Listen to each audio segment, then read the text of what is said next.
Everly's POV. 4 days later.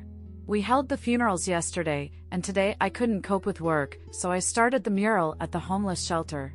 I designed the sign and sent it off last night to my manufacturer. So when I walked into work to find everything handled and for once the sky showed no sign of rain, I got a head start on the mural on either side of the door leading into the old school. I had 2 days until the council meeting, and 2 days after that, I had the challenge for my father's pack. I was a little nervous about exactly what it was I was getting myself into with his pack, especially if it was bankrupt like Ava believed. Yet if I could restore a hotel to its former glory, I had no doubts I could dig them out of the hole my father dug. I forgot how much I enjoyed drawing and painting, though the old rendered brickwork was making it a bitch to stencil out the design with my paintbrush. I had done the background white like a canvas, though standing on a ladder while it was windy wasn't ideal. Hearing a car pull up along the road behind me, I glance over my shoulder to see Valen's car. He hops out, walking over to me. "Everly, the wind is hectic today. Get down before you fall off," Valen scolds, coming over and holding the ladder. I shake my head but climb down, unclipping the harness as I reach each step on the ladder. "I have a harness," I tell him, but he shakes his head. "Harness won't do much if that unhooks from up top. It's only hooked to the guttering. That's not the sturdiest thing, especially those old crumbling ones.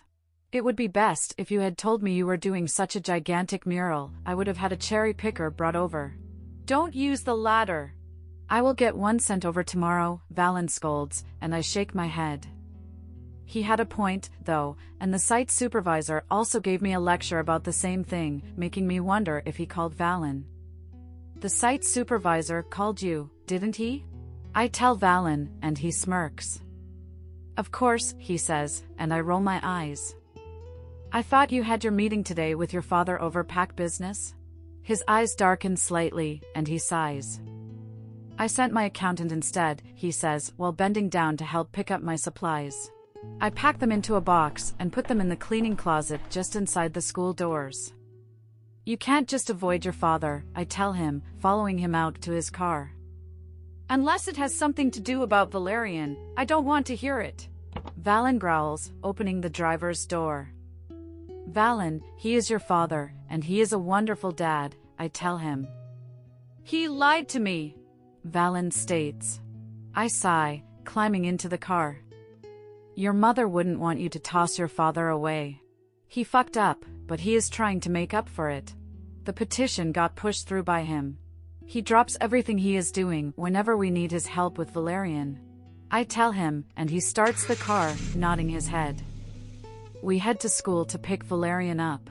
When the bell rang, he came running out excitedly, jumping up and down to show the painting he had done. "Wow," Valen says, looking at it. Casey came over to show us her painting, which was covered with glitter and swirling scribble. Valerian, however, was all straight lines of paint that looked like he used a ruler to make sure he didn't go out of the lines. I smiled down at him, and he grabbed his father's hand as we crossed the road to the car. Once in the car, we headed home while listening to the radio talking about the upcoming council meeting. It appears war is brewing between Nixon and Valen. Alpha Nixon was spotted today leaving the council chambers in a rage after learning Alpha Valen's mate, Everly Summers, the infamous disgraced daughter of Alpha John from Shadowpack, petitioned to have the laws involving the unfair treatment of rogues changed. Alpha Nixon refused to speak to the media today after he was spotted in an argument with Alpha John just in the front of the council chambers before reversing into Alpha John's car. It appears tensions among the packs are high, and in the next few weeks, we will either see change within the city or war. Valen turns the radio off, glancing at me, and I sigh. Great, the media was going to blow this right up, and if there wasn't a war, they would ensure one starts with the hysteria they would cause. Would the city really go to war over Mum's petition? Valerian asks, and Valen glances in the mirror at him. Hopefully not, but unfortunately, people don't like change. Greed and entitlement start a lot of issues, Valen tells him. But rogues have nothing. They aren't even allowed to own housing? Valerian says. And that is why your mother is petitioning to have the laws changed. So, Alpha Nixon wants to take more from the rogues when they already have nothing. What's left to take? Valerian asks. Their lives, that is all that's left, and people like Nixon think they deserve to play God and dictate how people should live and what laws they should live by, I answered with a sigh. But isn't your dad on his side?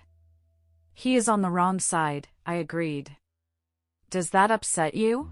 Valerian asks, and I look at him over my shoulder. No, because that shows his character, not mine, I tell him. But you're his daughter? Yes, that's true, but I am not my father or my mother. I am my own person, just like you are your own person, I tell him. So I shouldn't be like you or Dad when I am older, he asks. No. Strive to be better, surpass us. One day be a better alpha than me, Valen says. What if I don't want to be an alpha? Valerian asks. Then I will find someone else to take over the pack. What if I want to be Luna like Mom? Valerian asks. Then you will be Luna Valerian, Valen chuckles. Doesn't sound very cool, no offense, Mum. I think I will stick with Alpha Valerian, Valerian says, and Valen snickers. What? The Luna is more important than the Alpha, Valerian says. Is that so? Valen asks. Yep. The Alpha keeps the packs in line, the Luna keeps the Alpha in line, Valerian shrugs, and I laugh, glancing at Valen. You think this is funny? Our son just demanded me, Valen chuckles. Alphas, so sensitive. I tell him, patting Valen's shoulder while shaking my head. We headed home, and on the way, I texted Kaylin to come over for dinner. It was time these two had a chat. Kaylin was trying, but Valen had to put in some effort on his end. Dinner was awkward, and Valen and Kaylin only spoke about Valerian until Kaylin helped Valen do the dishes while I sat on the couch with Valerian, watching some kids show while I tried not to listen. Around 8 p.m., Valen got a call and walked outside to take it before returning, saying he had to head out. Kaylin also said he should head home since it was a school night. Valen was gone for hours, and eventually, Valerian went to bed after reading to him and tucking him. I heard my phone ringing in the living room only after I closed the door. Walking out, I noticed the call was from Zoe. I answered it, thinking it was unusual for her to call so late. When I answered and heard her frantic voice, I knew instantly something was wrong, and the sirens in the background made my heart thump in my chest. All the air was sucked from my lungs as her following words left her.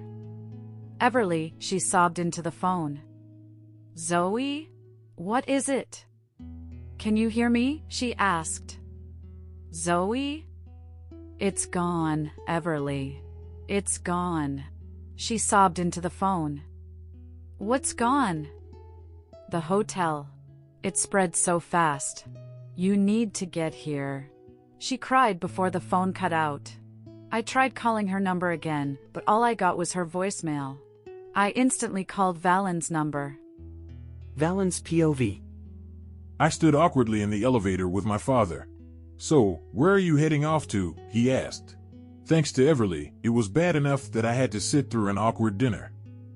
Though I knew she was only thinking about mine and my father's relationship. Yet I couldn't complain to Everly about my problem, so I told him. Going to see Dion, the jeweler? He asked, and I nodded. Wait, are you proposing to Everly? Why else would I be going to see him? Well, it's about bloody time, my father says, and I can't help the tug of my lips. I knew if he had his way, I would have married her the day I met her. So the ring is ready. What sort of ring did you get her? One of Mum's rings. Valerian picked out the stone. I tell him, and my father nods and glances away. He swallows. So you are picking it up? No, there is an issue, so I am stopping over there. Apparently, the engraver isn't working, I tell him. The door is finally open, and I step out, heading for my car, wanting to get this over with. I pulled up out of the plaza walking to Dion's jewelers. He had called, saying there was something wrong with the engraver. What I wasn't expecting was for my father to follow me. He pulled up behind me. What are you doing? Coming to see if I can help, he says, though I know he was trying to spend more time with me. He was always extra clinging when I was upset with him, and this feud of ours had lasted weeks. Though I would be lying if I said I didn't enjoy his company a little.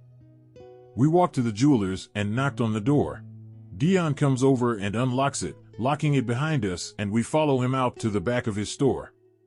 "What's wrong with it?" I ask him. Dion shrugs, picking up a rag and wiping his forehead, which was covered in sweat from the lights in here. "No idea. I've been pulling the damn thing apart, but I am a jeweler, not a bloody technician, and the ring holder won't spin," he grumbles. My father shrugs his jacket off before pulling a stool over and sitting in front of the laser machine. They spent hours trying to fix it before deciding it needed some part.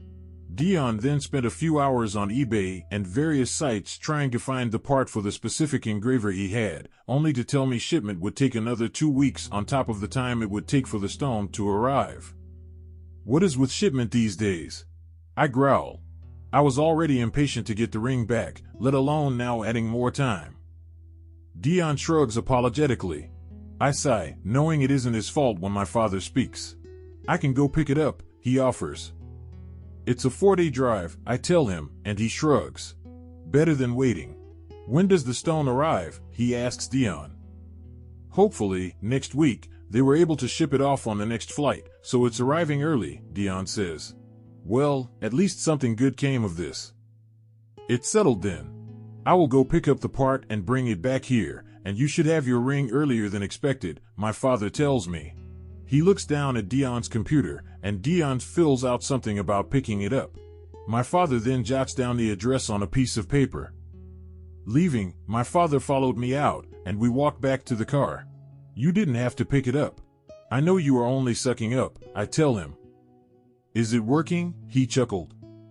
"Kind of," I laugh. We stand there awkwardly when my father hugs me.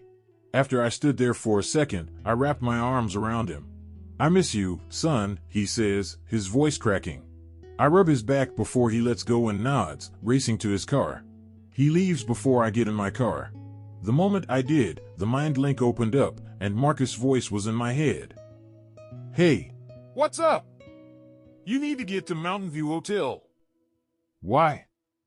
"It's not good, Valen. The whole place is gone." "It's just a shell." "Excuse me?" "Someone cut the water off and the power." We were trying to figure out what was going on when we heard an explosion in the kitchen, an hour after closing, and the entire place went up. "Fuck. I'm on my way," I tell him. Hearing my phone ringing, I grab it from my jacket pocket. It was Everly. I was about to answer when I saw my father's car come abruptly to a stop at the traffic lights before he turned the car around and drove back towards me on the opposite side of the road. He stops on the opposite side of the road just as I answer Everly's phone call.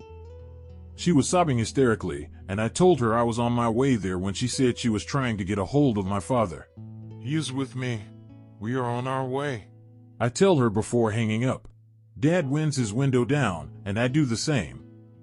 "Want me to take Valerian?" It's all over the radio, he calls. "Head to the hotel." Everly is on her way there with him, I call back, and he nods before taking off. I rip a U-turn, following after him. Valen's POV. Pulling up at the Mountain View Hotel, fire trucks lined the front of the hotel. Police and flashing lights. It was a total fiasco. I could see Everly's truck and my father parked beside it and getting Valerian out of the car. While Macy stood by the car, my father was quick to get Valerian and waved to Zoe in question, who rushed over with Casey. She thanks him. Yet I couldn't see Everly anywhere. The entire building was on fire, flames spewing out the windows that burst from the extreme heat that could be felt from where I parked behind my father on the main road. People were running everywhere, and police and ambulances were also on the scene. I glance around, waving to Zoe, and jog over to her and Marcus. Marcus had a tablet in his hand and people lined the path, standing at the evacuation point as he finished checking names off. Everyone is accounted for. The fire started in the kitchen. Thankfully the alarms tripped still from the backup batteries, so no loss of life.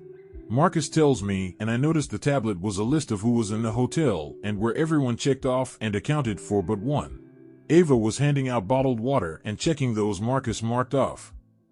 "Where is Everly?" I ask. Seeing my father drive off with Casey and Valerian, he honks the horn and I nod to him. Zoe looks around before pointing between two fire trucks. "The other buildings?" I ask Macy as she comes over. Fine, it was contained in the main building. The apartments out the back and events rooms and storage sheds are fine, only the main hotel, she answers, and at least that was a relief. I nod, glancing at Everly, who stood in her pink and white cloud pajamas with her back to us. Moving across the large lawn, I head over to her. When I spoke to her, she was hysterical, but now I felt nothing but blistering fiery anger, so hot it would give the inferno in front of us a run for its money. Yet the underlying feeling below it was pure devastation. This place was as much her baby as Valerian was. This was hers. Coming up behind her, she stared at the flames eating away her village, a village she built. I gripped her shoulders, coming up behind her, but she just stared ahead. I didn't know what to say. There was no comfort I could offer to make this right. I'll rebuild. This is why we have insurance. This is why I have a failsafe. The main thing is no one is hurt. This place can be restored, lives can't be replaced, she says as I rest my chin on her shoulder and wrap my arms around her. I'm sorry, love, I tell her, and she nods once in acknowledgement of my words, but says nothing else. Media and reporters started lining the streets behind us. Murmurs could be heard, police taking statements. I wandered off, helping where I could, and so did Everly, organizing buses to take everyone to my hotel that was staying here. Yet when the flames were gone, the place was nothing but a husk of what once was. Everly watched the last fire truck leave, but the media lingered, taking any last-minute scraps they could for their headlines. Bloody vultures. Come on, I tell her, trying to lead her away, but she shakes her head and walks toward the building. I needed to get Valerian to school, so we would have to come back. Yet I had a feeling Everly wasn't leaving anytime soon. They warned me, Everly said, staring up at what's left. The structure was sound, but the place was gutted. Yet despite it all, the building still stood, the brickwork tainted black, the render crumbling, and the place hollow. This is because of the petition, because I fought for the rogues, for this city, and this is how they repay me. She growls. They won't stop, will they? She asks, glancing at me. I hang my head, knowing this would be the beginning. What's next, Valen? What would your next move be, if you were Nixon? She asks. You think it was Nixon? Who else? She says. Everly? I glance around at the media still lingering, watching curiously when she walks off toward the wreck. Everly's POV. The place was destroyed as I stared at my heart and soul burned to charcoal. I stared at the front door of the office. I could picture it like it was yesterday. The night before it poured, and I had all but given up until I met the woman that sat on a chair with a smoke hanging between her lips by that very door. On a plastic faded chair, the way her eyes looked me up and down with no judgment. Valen comes over to me while I stare at the spot she sat that day, wet from walking, hopeless, and homeless. He rubs my arms from behind me. We should go, Valen whispers. I point to the spot. That is where I met your mother. I tell him. I thought she was one of the people staying here. She had smoke hanging out of her mouth. I chuckle. She offered me a place to stay, a hot meal, and then a job. But she gave me so much more than that, I tell him. This place, Valen says. I shake my head. Hope. She gave me hope. Then she gave me a family, and then a home, I tell him, looking up at what's left. I point to the room directly above us. That is where I stayed. The next morning, I came out to her calling out to me, her truck loaded with baby stuff for Valerian. There was so much stuff, I sniffled. It takes a village to raise a child. We are going to build our own village. Your mother told me that, and we did. I tell him before stepping through the front door of the office, the glass door all shattered and glass crunched under my feet, the walls black and some of the floors still smoldered. I walked out the back to my office, which used to be her apartment. Everly! It's not safe, Valen calls out to me while rushing in after me. Yet I didn't care, I had to see if it survived. The safe was fireproof, and it held something more precious than gold. It had my letter. Everything was covered in soot, the room crumbling around me as I fished my keys from my pocket and kneeled next to the safe. Everly, we shouldn't be in here. They haven't cleared the entire place yet, Valen says, but through my tears, I place the key in and twist before pulling it out and using another key to twist the next lock and the next. The keypad for the digital screen melted, but the manual locks were fine. My heart beat faster when I heard the final lock click. I closed my eyes, gripping the handle, sucking in a shuddering breath, before pulling the door open. Opening it, I found the safe intact, the heat burned the outside good, and it was warm inside. A few things on top were curled and ruined, but as I dug to the bottom I burst into tears when I saw my envelopes. They were browned from the smoke but intact. I clutched them to my chest and let out a breath. "Thank you," I whispered to no one in particular. If there was a sign that she was still with us, this was it. Because God only knows how many times I had pulled that damn letter from its envelope when I thought I would break. Valen rubs my back, letting me fall apart, yet I couldn't move as I stared at my safe. I have no idea how long I sat there, but Valen had to go grab Valerian's clothes from the apartment, yet I couldn't bring myself to move. This place was a time capsule, as I found every moment of this place flashing through my mind. Her voice was so clear, her memory still alive even though it was now burned rubble. I was leaning against the brown brickwork with my envelope, the one most precious to me. There were so many letters, letters of advice, letters of love. She wrote a new letter every day, each one a detailed report of what we accomplished that day. A reminder of how far we have come. And every day she dropped it in the postbox out the front and sent it to her lawyer to hold on to. But one letter meant the most to me, and it was the one I clutched in my hand like it was my lifeline, a reminder in case I forgot. One thing about Valerie was that she was unforgettable. I closed my eyes, leaning my head back against the wall when her voice rings in my ears. "You don't need them. They aren't wasting tears on you, so don't waste your tears on them. They don't deserve them," Valerie had once told me.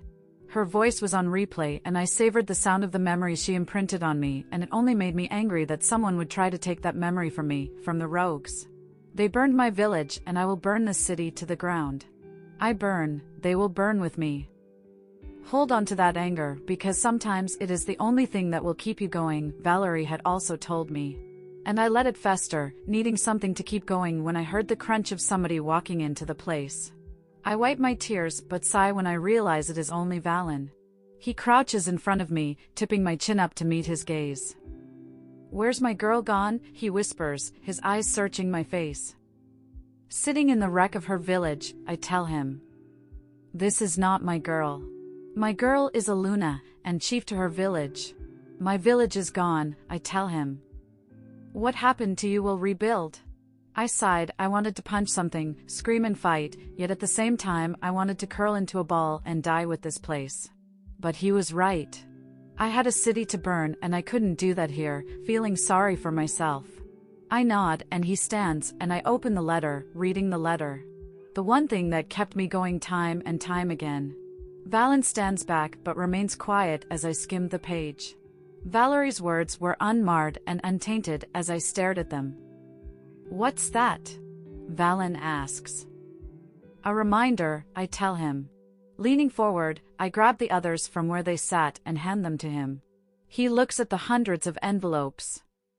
"These are all from my mother?" he asks, and I nod. He holds his hand out for the one piece of paper written in her immaculate handwriting, the one letter that means the most to me. It was the shortest of all the letters she wrote. The others were a detailed day-by-day account of what we had achieved. What we built. But this one was something else. Sometime later.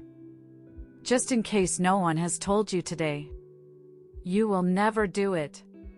I'm watching, always watching my girl. And I will be watching when you prove them all wrong." Sometime later. With that, I tucked the letter back in its envelope and handed it to Valen to hold with the others before walking out of the office. "Everly? What are you doing?" Valen calls as he follows me through the charred remains. "Building a village," I tell him. Valen laughs and I look at him over my shoulder. "What?" I ask and he shrugs and shakes his head, untucking the envelope I gave him. He opens it. "Build your village, love," he says. I built this place from nothing. I will do it again, I tell him, shoving through the doors and outside. I stop in tracks as I step into the car park. Valen walks up behind me and he wraps his arms around my chest, pulling me back against him. The letter in his hand opened, yet my gaze was on the hundreds of rogues and pack members that covered every inch of the lawn. Shovels and supplies in hand before a convoy of trucks and machinery pulled into the hotel. I suck in a breath and swallow. Every rogue must be here, and all of Valen's pack. I glance at him over my shoulder. Only this time, it isn't just 4 rogue whores and 3 babies. You built a village, and these are your people. You never have to do anything alone again. Valen whispers, and tears fill my eyes as I stare back at everyone who showed up. Macy and Zoe both stood at the front with shovels in hand. My lip quivers that they would all show up for this place. Valen kisses my cheek and lets me go. My knees shook as I walked toward my village. Before they gave way from under me, they all suddenly dropped to their knees and bowed their heads. The sight of them became too much, and I broke. Tears fell as I placed my head in my hands and cried. Moments later, I felt small hands touch my neck and I looked up to see Valerian standing beside me. "Don't cry, Mama, your village is here to help," he whispers, wiping my tears. He was wearing a high-vis shirt, jeans, and little steel cap boots. "Hey, Everly!" Valen calls, and I turn to look at him over my shoulder. Valerian stares at his father when Valen yells out to me. "You'll never do it," he yells out, and I chuckle. I open my mouth to answer him when a chorus rings out through the crowd in unison. "Watch her!" The crowd screamed back at him. 2 days later. For 3 hours, I had waited sitting in the council for my petition meeting. My ass was going numb, and the skirt was so tight it was digging into my hips.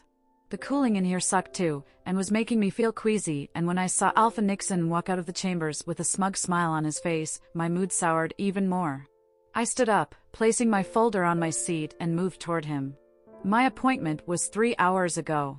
My father comes out and rushes past, heading for the doors before I could even say anything to him. Not even a glance in my direction, yet Nixon was all too happy to approach me. He strolled over in his tailored suit, briefcase, and his black leather shoes. He stopped in front of me, giving me the once-over. "How lovely to see you, Everly. What brings you here?" he asks with a sly smile. My eyes narrow at him as people pushed out the doors behind us, leaving the council chambers and heading out past security. They cast us nervous glances, which set me a little on edge. "You know exactly why I am here." I growl at him.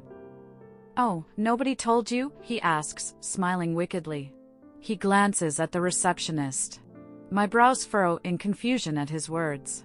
No one told me or notified me to say it wasn't going ahead, so I had no idea what he was talking about. "Your meeting was postponed. We postponed it on compassionate grounds after hearing about your tragedy at the hotel." "What a shame," Alpha Nixon said in a mocking tone. "Compassionate grounds. It was not necessary. I never asked for it to be postponed, and nobody notified me that it had been," I tell him, glancing at the foyer desk, and the woman behind it ducked her head when I turned my glare on her. That woman had stared at me for 3 hours and did not say a goddamn word, just kept saying, "Be patient, ma'am, someone will be right with you." Not to matter, these things can't be helped. "I was coming to see you today, anyway. I wanted to make you an offer," Nixon says, forcing my attention back to him. I purse my lips and fold my arms across my chest and scoff at his words. This man had done enough, and I wouldn't accept any offer he ever made.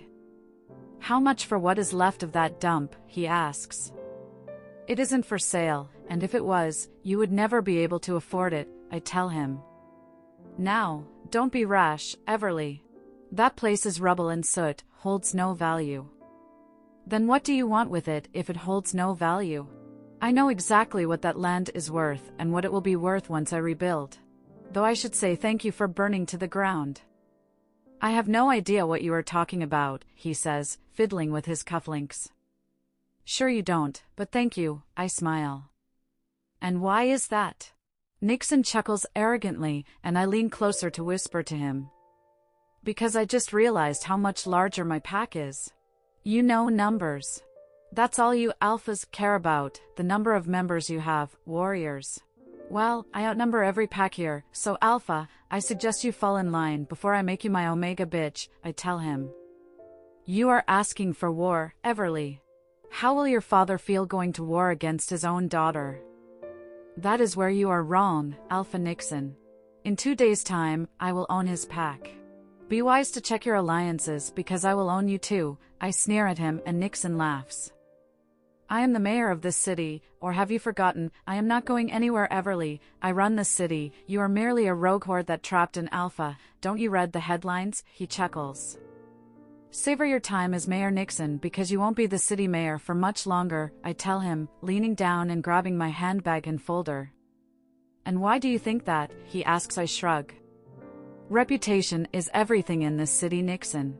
I can't fall from grace because I apparently already did. As you said, I am just a rogue whore who trapped an Alpha. But don't forget, everyone has skeletons in the closet, and I hear yours is full to the brim with dirty secret and cobwebs. Be sure to watch the 7 o'clock news tonight, I hear you staring in those headlines, I laugh before turning on my heel and walking toward the doors. Alpha Nixon grabs my arm and yanks me back earning some shocked gasps from a few stragglers leaving still. What have you done? He sneered. I do not know what you're talking about, I tell him, sending him a wink. I shake his hand off before walking out the doors. Sign the petition Nixon, I am only just getting started, and by the time I am done, your reputation will be lower than any rogue whore. I tell him, shoving through the turnstile and out the doors into the blistering hot sun. My father is waiting by his car and goes to walk over to me, but halts his steps when Nixon comes out a few steps behind me. Ignoring both of them, I climb in my car and send a text to Macy and Zoe to meet me at Zoe's apartment before putting it in reverse. Only when I glance over my shoulder, I see Nixon's brand new Jaguar behind me. I slam my foot on the accelerator, hitting it so hard it pushes into the brick barricade in front of it. His horrified face made me chuckle as I wound the window down. I look out my window at his crushed back end. Whoops, I'm sure it will buff right out, I tell him before taking off cackling like a madwoman. I notice him race toward his car and clutch his hair as he looks at the damage. I rub my dash. Good beastie, good girl, I tell my car. The drive back to the hotel left me sweating, and I was pretty sure I needed to get the aircon regassed. By the time reached the place, I am drenched in sweat. In 2 days, with all of Valen's pack and every rogue in the city, we had stripped the place to the bare brick and scrubbed it down. The entire site was gutted, and contractors were walking around wearing hard hats and taking things inside to the kitchen and restaurant structure. Giant jacks were holding up some of the floors above while new support beams were put in place. Pulling into the parking spots out front, I see the safety inspector. With a groan, I shrug off my blazer and climb out of the car. I walk toward him, and he goes to open his mouth, no doubt with some complaint, but I pluck the paper from his grip that he was holding up. See you in a month, I tell him, not bothering to stop. I flip him the finger above my head. I was not in the mood to deal with him. I stroll to the back apartments and up the steps toward my old apartment. I unlock the door and flick the kettle on. Dumping my keys on the fruit bowl, it felt so normal, like home still. Raiding the fridge and pantry, I grabbed coffee and milk out, yet the moment I opened the coffee canister, my stomach turned violently and had me rushing toward the sink. I hurled my guts up, spewing into the sink, wondering what came over me. Rinsing my mouth, I quickly clean the sink, wondering if I have heat stroke from sitting in the council foyer all day. Once my stomach settled and the kitchen clean, I was about to start making coffees when Macy walked in with Zoe. How did it go? Macy asked, rushing toward the air conditioning panel on the wall and turning it up full blast. Zoe lifts her hair off the back of her neck and stands under the vent in the living room. Gosh, it is hot today, she whines, her skin glistening with a sheen of sweat. Macy walks over to the freezer once done opening the door and pressing her face inside it, trying to cool down while I move to one of the chairs at the dining table and undo the top button on my skirt. It was postponed, waiting for email on a new date. Also, I may have accidentally reversed into Nixon's shiny new car. I shrug before seeing Macy stealing ice cubes out of the freezer drawer. She pulls her shirt open, dropping them in her bra and Zoe, and I stare at her. What? Cooling my girls down, she says, like it wasn't an odd thing to do. She reaches for more, and Zoe snaps at her. Nope, you best leave my ice tray alone. I know you aren't about to stuff them down your pants, she shrieks, and Macy looks at her appalled by her words before she pops the cubes of ice in her mouth.